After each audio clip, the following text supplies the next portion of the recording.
prática clínica, uma condição muito comum é a deficiência do Ti.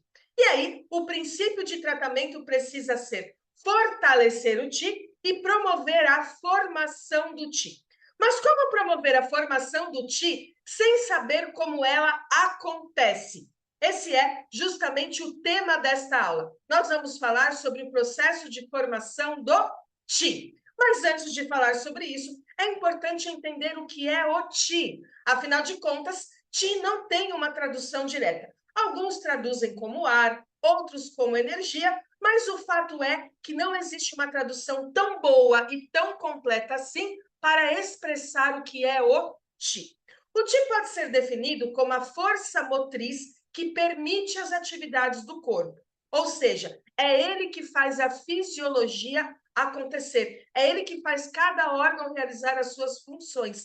Tanto que nós falamos que quando há deficiência do Ti, as funções do órgão estão prejudicadas. Elas não estão acontecendo da forma correta. Por quê? Não tem Ti, não tem aquilo que faz acontecer no corpo.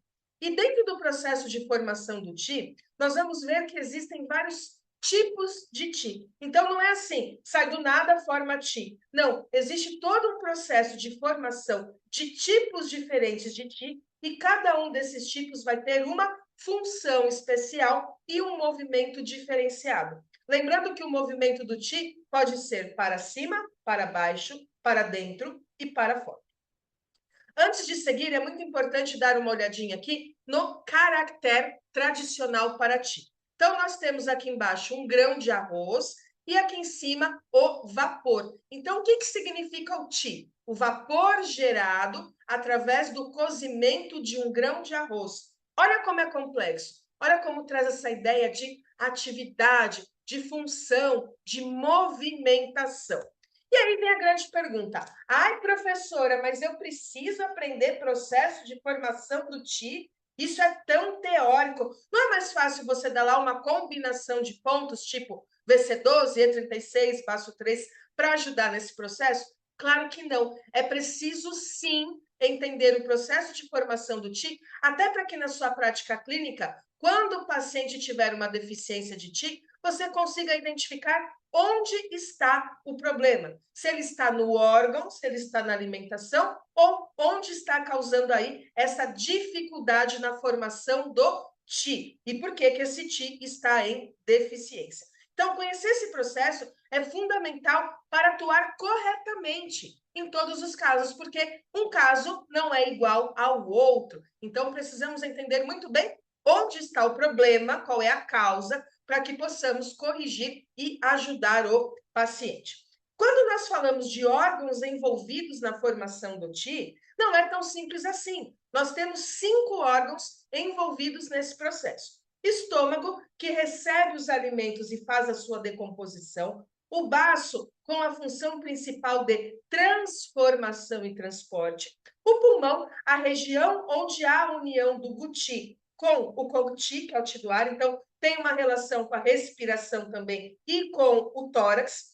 O rim, que vai fornecer o yuan-ti, o Ti original, e o triplo aquecedor, que serve como via para o yuan-ti chegar onde ele precisa chegar para atuar na formação do Ti. Então, vamos lá, vamos entender o passo a passo da formação do Ti, mais uma vez lembrando que isso é essencial para a boa prática clínica. Primeiro passo, então, começa com a alimentação. O paciente precisa comer. Paciente que não come, não vai ter Ti. É muito importante que essa alimentação seja regular, em horários regulares, numa quantidade adequada e seja saudável. Nada de ficar comendo muita gordura, fritura, açúcar e assim por diante, porque o processo vai ficar mais lento, mais difícil, e aí não vai ter a formação do Ti da forma correta. Então, vamos lá. Alimento é ingerido pela pessoa, ele é recebido pelo estômago. O estômago vai fazer a decomposição desse alimento e vai dar origem a uma substância que é chamada essência dos alimentos. Então, imagina que o estômago é um grande caldeirão, ele vai cozinhar, decompor esse alimento, no final vai virar um líquido. Desse líquido aí bastante digerido, vai tirar a essência. Quando a gente fala de essência, nós estamos falando algo aí imaterial já. Não é a parte material da decomposição dos alimentos. Isso vai seguir pelo intestino delgado e assim por diante. Então, daí já tira a essência, que é algo imaterial.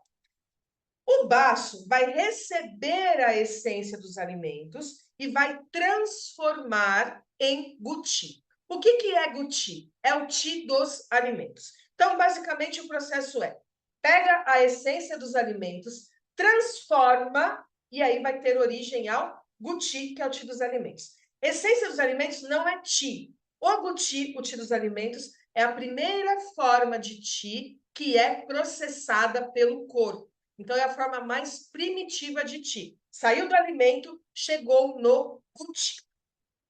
A partir daí, o baço, na sua função de transportar, vai elevar o guti para a região do tórax, em cima da região do pulmão. Quando o guti está lá na região do tórax, o que vai acontecer? O pulmão vai atuar com a respiração. Ele vai recepcionar o conqui, que é o ti do ar, é o próprio ar, não tem transformação nenhuma. Então, o pulmão vai trazer a inspiração, vai trazer o ar para dentro, e esse ar, esse conqui, ele vai se unir ao guti. Então, nós vamos ter aí a união do ti do ar com o ti dos alimentos, que vai dar origem ao zonti, que é o ti torácico. Então, nós temos aí a formação de mais um tipo de ti, que é o ti torácico, tipo de ti aí que fica na região do tórax e que tem algumas funções muito importantes na fisiologia também. Enquanto isso acontece lá no pulmão, o rim está lá no seu pedacinho e ele vai também colaborar com a formação do ti. O que vai acontecer aqui? O rim vai falar: puxa, eu preciso mandar yuan ti para formar ti.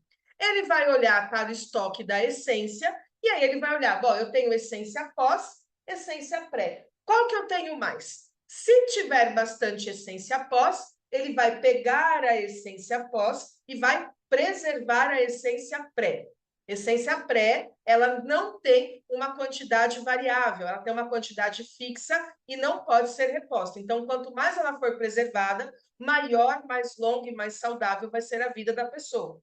Mais uma vez daí, vem a importância de se alimentar bem de acordo com a medicina chinesa. Por quê? A essência pós-natal vem justamente do alimento. Ela vai vir do excedente, ou seja, daquilo que sobra de guti. E aí, o guti não foi utilizado na formação nem do ti nem do sangue, vira essência pós, e aí o rim vai lá e pega essa essência e, através da ação do yang do rim, que é o Mingmen, ou fogo ministro, se você preferir, vai transformá-la em yuan ti. A partir desse momento, então, nós já teremos o ti original. E o que vai acontecer? O ti original, ou yuan ti, ele vai subir da região do rim para a região do tórax através do triplo aquecedor. E aí ele vai catalisar, ele vai transformar o zonti, o ti torácico, no janti, que é o ti correto. Cuidado, porque aqui não é apenas uma união. Quando a gente fala lá da união do guti com conqui, é uma união, é uma soma, é misturar farinha e açúcar. Mas quando a gente fala do yuan ti, é uma transformação. É como transformar ovo, farinha e açúcar num delicioso bolo de chocolate. Então, tem aí uma questão muito mais importante e muito mais intensa de trabalho do yuan ti do que no restante da formação do ti. Quando o yuan ti não é suficiente, quando o paciente já está idoso, não tem essência, ou acontece algum problema na função do rim, não vai ter yuan ti. Se não tiver yuan ti, não vai ter a formação do janti. E o janti, ele é composto de duas partes. Janti é a parte mais refinada. É o ti que vai trabalhar aí no corpo de forma geral, que vai circular nos canais, que vai proteger o corpo. E ele se divide em duas partes. O inti, que é o ti nutritivo, é aquele que vai circular nos canais principais e tem um potencial de nutrição, e o wei ti, que é o ti defensivo. ele circula mais pela parte exterior e tem função principal de defender o corpo contra fatores patogênicos externos e também uma função de aquecimento. E esse aqui é o esquema geral da formação do Qi, que começa lá com a ingestão dos alimentos e o trabalho do estômago e depois vai também utilizar as funções do pulmão, do baço, do rim e do triplo aquecedor. Eu espero que você tenha gostado dessa aula. Qualquer dúvida ou comentário, basta deixar aqui embaixo que eu volto para responder. Se não, a gente se vê numa próxima aula aqui da Academia do Aprendiz. Até lá, tchau, tchau!